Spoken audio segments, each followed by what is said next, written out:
Meski berpotensi sebagai poros maritim dunia, sektor maritim Indonesia masih membutuhkan strategi kebijakan yang terintegrasi. Untuk mendukung pertumbuhan ekonomi yang berkelanjutan, upaya membangun infrastruktur maritim dan mendorong pariwisata perlu terus dilakukan. Strategi tersebut untuk meningkatkan kinerja sektor maritim dan pariwisata guna mengatasi sejumlah kendala.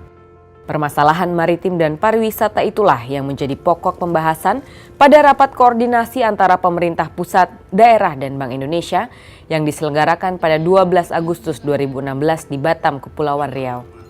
Dalam rakor tersebut, Gubernur Bank Indonesia Agus Martowardoyo memaparkan sejumlah hal penting yang akan diwujudkan dalam bentuk kebijakan yang konsisten dan bersinergi bersama dengan pemerintah pusat dan daerah terkait. Jadi dalam kesempatan ini kita mendiskusikan tentang bagaimana untuk mempercepat pembangunan infrastruktur kemaritiman. Dan ini tujuannya untuk mengejar pertumbuhan ekonomi yang lebih kuat.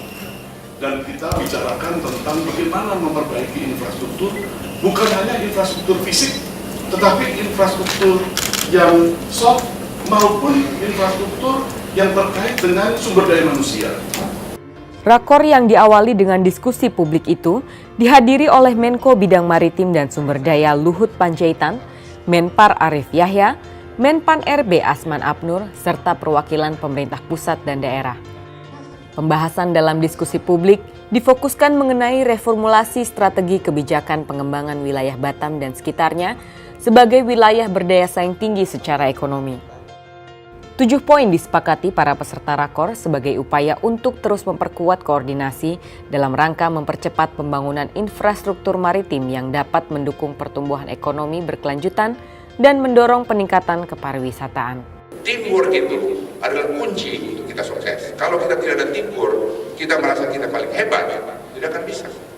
Dalam rapat koordinasi 3 bulanan ini, BI juga menyelenggarakan sejumlah kegiatan seperti BI mengajar di beberapa perguruan tinggi dan kegiatan sosial di beberapa wilayah Kepulauan Riau.